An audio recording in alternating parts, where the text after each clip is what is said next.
Well, hello, my dear friends. Yeah. Here we are again. This is Sharon, what has become a very good friend of mine, and we are going to be starting to do videos a lot together. We've connected. She happened to just see my channel out of a wonderful synchronicity of the world the way it is, and because I not too many people are watching right now. But she saw it. She loved the message that was being received. I was receiving, and we talked and found that we're on the same path. Um, so as we were talking, we said, okay, let's do some videos together. And the first thing that came up for her, which I found amazing, and another wonderful synchronicity, is she's really has a heart for Ecclesiastes in the Bible, and this when I first started exploring the idea of Christianity and reading the Bible for the first time, I read through from the beginning and kind of just went, okay, cool, whatever. Didn't Nothing really affected me. But when I read Ecclesiastes, tears rolled down my face. There was a release. I totally identified with the character. And I wasn't even aware at the time of how amazing of a character, that person this really was, or what he was, or what have you. Not full realization. But she's brought something to my attention that I kind of had an idea of, but maybe not to this at the same perspective. But now, as I see it, I see even a greater understanding of this is the most important thing, the oneness message, that we are all one in every single way. And we are doing this. The reason why we are doing this is we are bringing this message to people not as a religious statement. We're not asking for money. We're not asking for you to go to a church. We're not asking for anything of that nature. We simply want to bring the peace and love that this message has brought to us to you.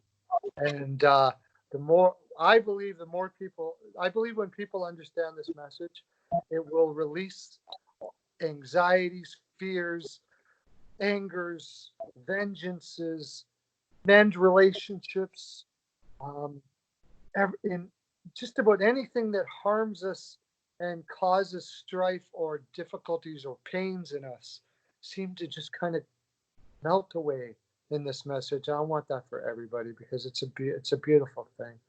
So we're looking at Ecclesiastes, Sharon, and you were looking at three specific verses. Would you like to tell us what those three are and read them for us? Yes. Thank you, Steve. I wanted to share verses 9 through 11 of Ecclesiastes because I think that just gets straight to the meat of this book, what it's really trying to say. And I know it says other things towards the end, but this is a great starting point. As most people know, this book was written by what the scripture says was a very wise man, King Solomon, one of the wisest men in his day. And he says in the first few chapters that he pondered this a lot, right? And this is the conclusion that he came to. And so did I, and so did Steve. So I'm going to read these three verses to you, and then we'll take it from there. So verse 9, 10, and 11, starting with 9, it says, "The thing that hath been, it is that which shall be, and that which is done is that which shall be done. And there is no new thing under the sun. Is there anything whereof it may be said, see, this is new? It hath already been of old time, which was before us. There is no remembrance of these former things, Neither shall there be any remembrance of things that are to come with those that shall come after. So these verses are very plain and straightforward. And to put it in everyday language, basically what Solomon discovered in those days is that there is nothing new. Everything that is happening now happened before. And we don't remember. He says there is no remembrance of these things. So it means we're living in a forgetful state. All right. So I like to use this example.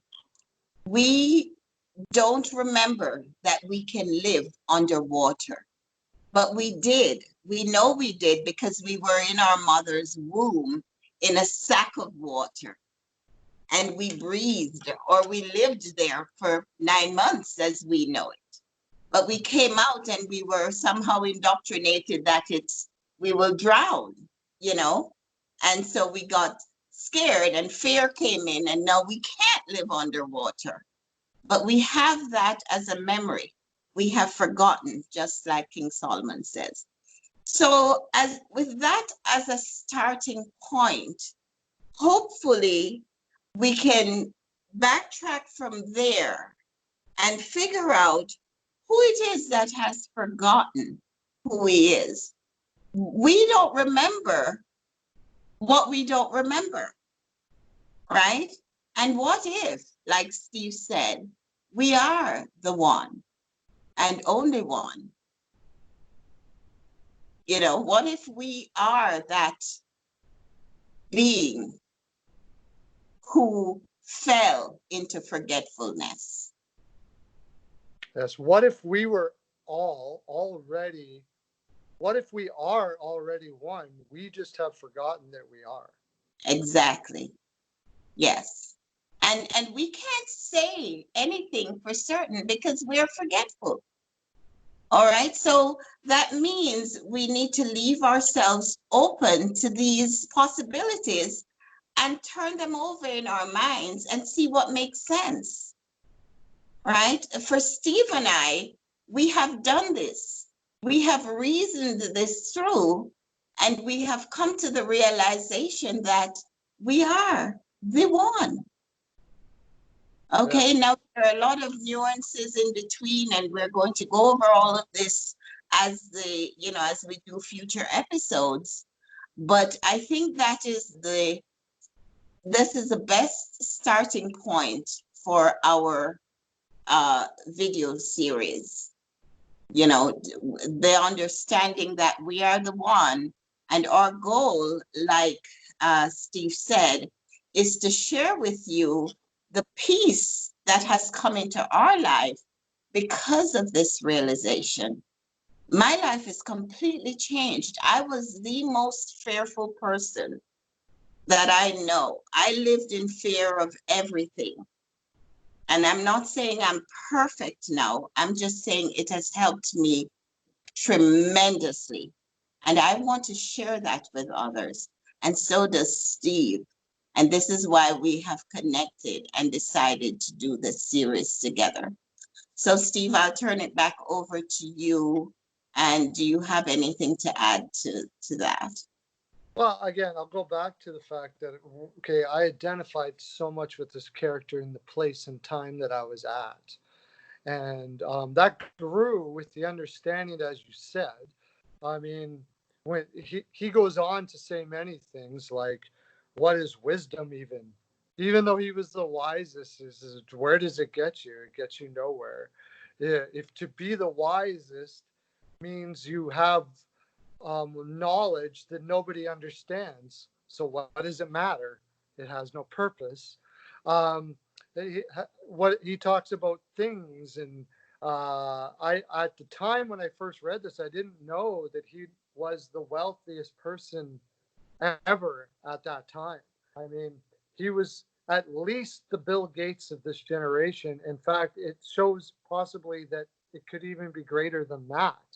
He had so much of the world's wealth, it was unbelievable. He had everything at his fingertips that he wanted at any time.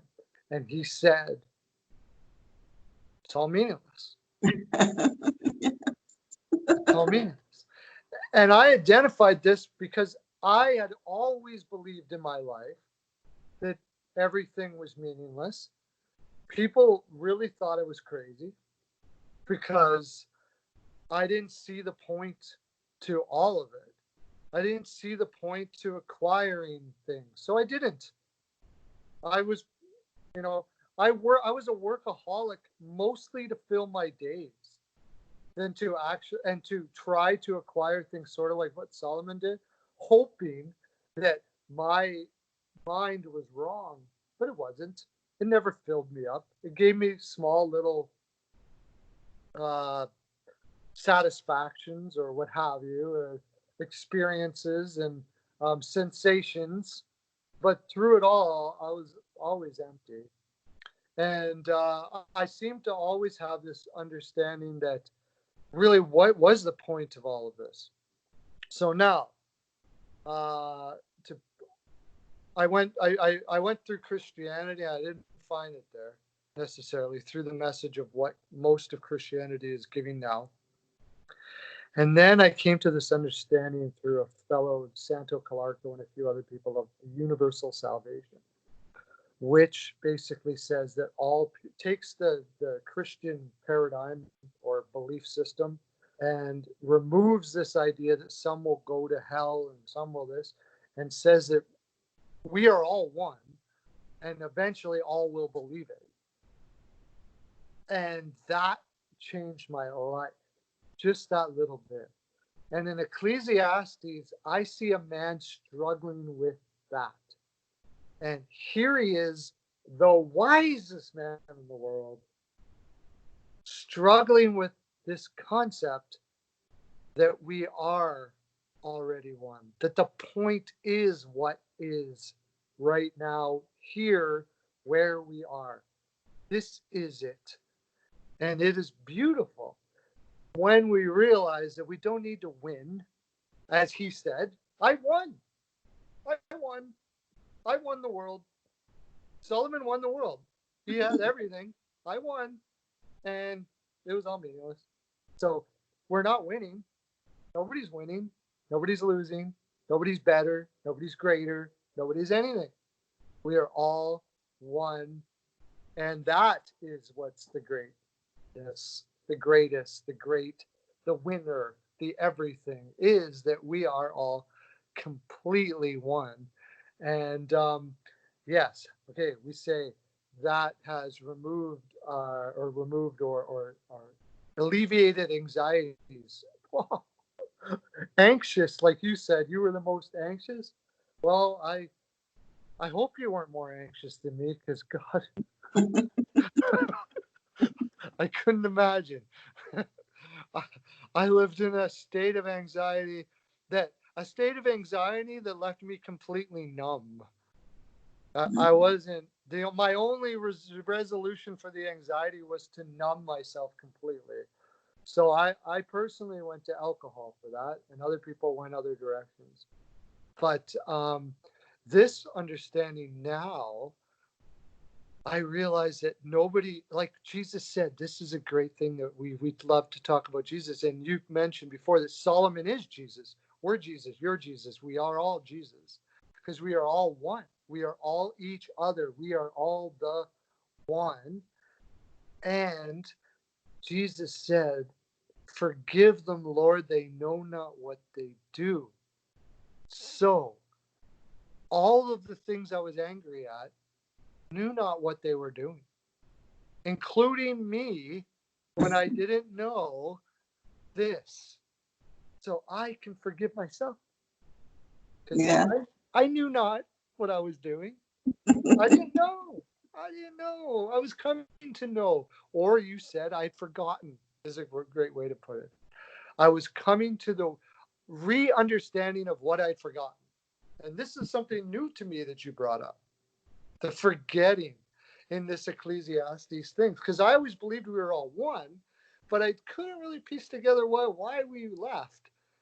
And there was a forgetfulness. And I think we'll do I think this would be a really good idea to do a video soon about why we forget. Not because I know, but because I want to find out. We're exploring, Steve. We're not suggesting that we're perfect. Like I said, our goal is just to share the peace that we already have found in the little knowledge that we have. We want to give it to you. Yeah. So, and as we get more and more clarity about, who we are and what we're capable of and what life is all about, we want to pass that on to you. Why not? Yeah. And Steve, you said that the phrase "it's all meaningless," that could be construed by some people as depressing. Oh, this is meaningless. Why don't I just kill myself? Well, I Well, think that's where Solomon was at the time, but go ahead. yeah. So this is something we're going to talk about in the future as well. Meaning, what Steve means by meaningless, and what Solomon says, the way Solomon puts it in Ecclesiastes, he says all is vanity, which is kind of the same thing. It's all vanity. It doesn't mean it's not fun. Okay. And we're going to explore the idea of how forgetting who we are can be fun and is fun. Yeah. We have turned it into something stressful, and we have anxiety over it. But the truth is, it is a wonderful thing to have forgotten who we are, and now we are in the process of remembering. And we know that since we are the one, we have dominion over everything in our world. But we don't know how to enact that dominion. We don't know what to do with that. But as we grow, we will know. And won't that be fun? I see that as something to look forward to, Steve. I don't know about you. It certainly can be. And I'm going to go a little further here and do the next verses from Solomon to kind of like illustrate why it wasn't fun for him at the time. And it wasn't fun for me when I read it because I cried so hard. I totally agreed with his because I identified with his pain. And that was the thing about fundamental Christianity is they tried to make it sound like he wasn't in pain here. Almost every church system I went to, every denomination tried to make it sound like he wasn't in pain here, when he clearly was, as far as I'm concerned. I said to myself, look, I am wiser than any of the kings who ruled Jerusalem. Remember we said greater, bigger, greater. What verses are you reading now? 16. Okay. Yeah. I said to myself, look, I am wiser than any of the kings who ruled Jerusalem before me. I have greater wisdom and knowledge of any of them. By the way, one of those was his father, David. So I set out to learn everything from wisdom to madness and folly. But I learned firsthand that pursuing all this is like chasing the wind. The greater my wisdom, the greater my what? Grief. To increase knowledge only increased what? Sorrow. So, what is it that we can learn from this that allows us not to live in grief and sorrow? And if I hear the language here, I'm hearing that I became greater than, I became more than, I achieved to win, and I lost. And everyone thought he won. How many times do you ever see people in your life that you go, they've got everything? What could their problem be? Problem is you don't have anything when you think you want more than other people or are greater than the other consciousness around you. I started to realize that the reason why that was because they are me. We are each other. There's no one greater, no one lesser. We are all equal in Yes, every possible way. And to think otherwise would be forgetting what we are. yes, And yes. this is where Solomon was at that time. I have a friend Dennis who says, who I don't know who she quoted from. I'll have to ask. He says, I think it's McEachern, Ashley McEachern, who did I'm McLaughlin or something like that, who did Power of Eight meditations. That she wrote a book on it. Said, I choose to learn my lessons in joy, and we can now, because we're growing as the realization that we are one. We don't need to win anymore. Mhm. That's what I learned from this.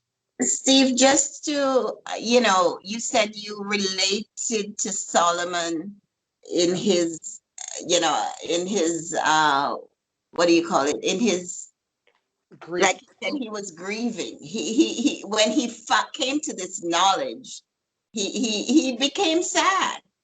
And to be honest with you, when I first came to the knowledge that there is no outside God, there's no person in heaven, wherever we think heaven is, sitting separate from myself, who, all the things we taught in church, I felt like I lost my anchor.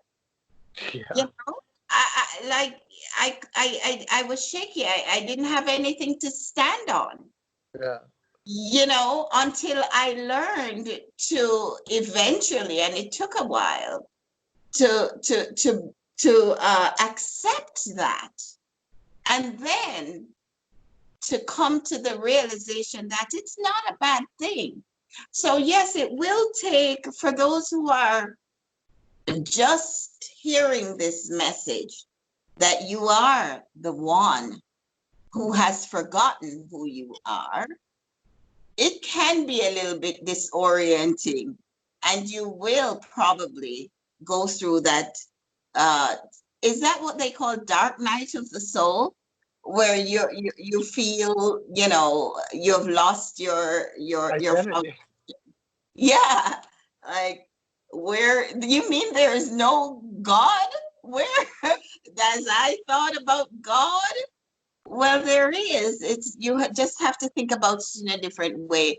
And so we empathize with you. And what we want to do, from here on, is to, explore how knowing who you are, knowing your true identity, will bring you this joy and peace that we now have that we never had before.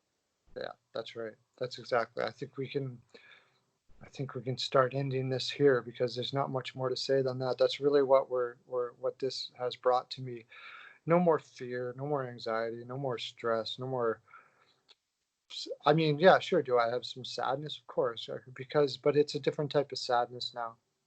It's a sadness of empathy. It's a sadness of being there with someone and seeing and knowing their pain, but knowing also that that pain doesn't need to be. It can be removed, and the greater healing, all of the healing. We just love for all of you to have that. I personally, if you're having issues physically right now, comment in the comment section. I will send you energy today, and maybe we'll. I seem to have a gifting in this area. My wife especially. We will send you energy. We've seen people physically healed. And if that's the place where our oneness wants you to start, to realize the truth of what we're saying right now, I imagine that will manifest for you. So please do so. Or relationships, or anything that's causing you stress, pain, lack of forgiveness, or all of those things. Let us know in the comment section. Be vulnerable. Maybe you can message us in our if you have Facebook. I have a group called Oneness Spirit Guide. You can message me there. You can add me, Steve Duncan. You don't mind as well, I would imagine, is uh, to for them to message you as well, right? Okay. And oh, me? Yes. Oh, well, I don't have anything formal that I offer now, but I just wanted to add that Steve is offering this healing. He's extending himself to you because not because he thinks he is better than you or he's closer to God or something like that, that he has any special powers than you have. He's Absolutely doing it not. because he knows you and him are the one Yeah. being. You are So me and I am you. So, exactly. So he can send healing energy, as he says, to you and help you. and more or So, less teaching you to do the same to yourself and to other people as well. So it's not in doing so, just help you realize you have it to have the gift of healing and all of those things like that. So, okay. all right. Well, that was wonderful. And this is our first one. We're going to have more. I hope you, I know you're going to enjoy our new ones. Please comment in the comment section. Let us know how you're enjoying this. And we send you all our love. Have a great day. Thank you. Bye bye.